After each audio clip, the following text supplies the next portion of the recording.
yet I come from an India where leaders hug each other without masks.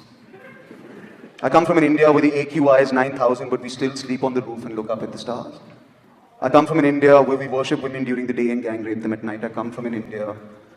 अभी जो आप video देख रहे थे वो वीर दास का, और इसी वीडियो के ऊपर पूरा विवाद चल रहा है और इसी के ऊपर भारतीय जनता पार्टी पूरा विवाद शुरू कर दिया, क्योंकि भारतीय जनता पार्टी को ऐसा लग रहा है कि वीर दास ने हिंदुस्तान की बेइज्जती करा दी है इंटरनेशनल पोडियम पर। हो सकता है कि वीर दास ने जो बात कही है वो इंटरनेशनल पोडियम पर कहने के लायक नहीं है, मगर इतना तो सच है कि इंटरनेशनल लेवल पर भी पता चलना चाहिए कि प्रधानमंत्री नरेंद्र मोदी या भारतीय जनता पार्टी की अगुवाई वाली सरकार में क्या महिलाएं सुरक्षित है, क्या बच्चियां सुरक्षित है, क्या देश की बेटियां सुरक्षित है, क्या उत्तर प्रदेश में हाथरस उन्नाव जैसी घटनाएं कम हो गई है, या उत्तर प्रदेश अभी भी उसी रास्ते पर चल रहा है जिस रास्ते पर 2017 से पहले या 2017 के बाद था। अभी जो है वीरदास के जिस मोनोलॉग के ऊपर विवाद चल रहा है उस पर जो है एक कुछ बातें बयान कर दी। सबसे पहले कि जिस तरह से 15 नवंबर को यानी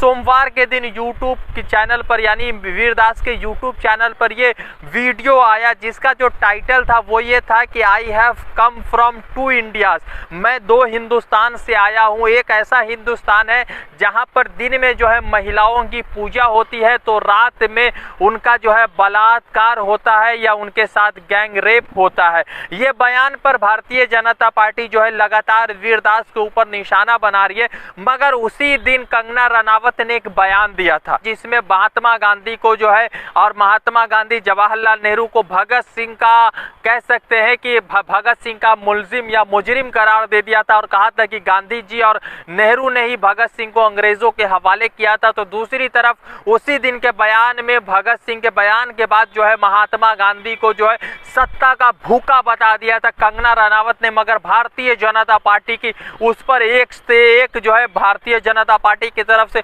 कोई तरह का बयान सामने नहीं आया था और भारतीय जनता पार्टी को वो शब्द जो है अपशब्द जो है नहीं लग रहे थे। मगर अब जो वीरदास ने सच्चाई बयान कर दी है तो भारतीय जनता पार्टी को ऐसा लग रहा है कि वीरदास ने प्रधानमंत्री नरेंद्र मोदी के ऊपर हमला कर दिया है। मगर आपको समझा रहे हैं कि क्या वीरदास ने गलत कहा, शायद वीरदास का स्टेज गलत हो सकता है मगर जो बयान सामने आया है वो गलत नहीं है। इस मामले में दो जो है लोगों ने वीरदास के ऊपर कंप्लेन किया। एक जो है भारतीय जनता पार्टी के दिल्ली के वाइस प्रेसिडेंट है, नाम है उनका दिल्ली के वाइस प्रेसिडेंट नाम है उनका आदित्य झा, तो दूसरी तरफ मुंबई के एक लॉयर है आशुतोष दुबे। इन दोनों ने जो है वीरदास के ऊपर जो है केस किया है, कंप्लेन किया है, क्योंकि उनको लगता है कि ये हिंदुस्तान के खिलाफ डेरोगेटरी कमेंट है उनके हिसाब से। मगर मैं कुछ फैक्ट बताना चाहता हूं कि यही जो है झा जी और दुबे जी ये सभी लोग गायब हो जाते हैं जब कंगना रनावत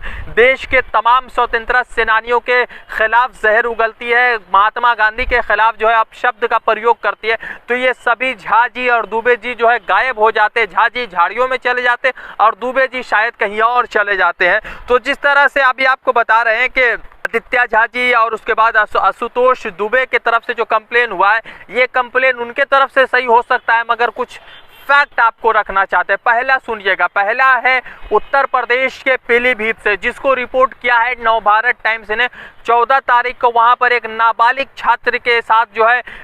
गैंग रेप का मामला होता है और उसके बाद हत्या कर दी जाती। फिर उसके बाद 2 दिन बाद जो है वो उत्तर प्रदेश के मेरठ से एक और खबर आती है जहां पर एक 18 वर्ष के लड़की के साथ युवती के साथ गैंग रेप होता है और उसके बाद हत्या कर दी जाती है। और उसके बाद एक और खबर है जो महाराष्ट्र के बीड से है जहां पर जो है एक कह सकते हैं कि 6 महीना तक एक नाबालिग एक कमसिन बच्ची के साथ जो है लगभग 400 से ज्यादा लोग जो है दुष्कर्म करते हैं, इंसानियत को शर्मसार करते हैं और 400 लोग 6 महीना तक लगातार उस बच्ची के साथ गैंग रेप करते हैं। सवाल ये है कि क्या हिंदुस्तान के जो हिंदुस्तान की जो चीज़ें हैं या और हिंदुस्तान का फैक्ट है क्या हम नहीं बता रहे हैं तो इंटरनेशनल लेवल पर नहीं पहुंच रहा है। वैसे अब आपको बता दें कि बराक ओबामा फिर हिंदुस्तान कुछ दिन पहले आए थे, तो बराक ओबामा ने ये कह दिया था कि हिंदुस्तान में इंटॉलरेंस लेवल बढ़ रहा है, यानी कि जो धार्मिक समझ है उसमें जो है लोग थोड़ा सा जो है इंटॉलरेंस हो रहे हैं और लोगों के खिलाफ जो है एक तरह का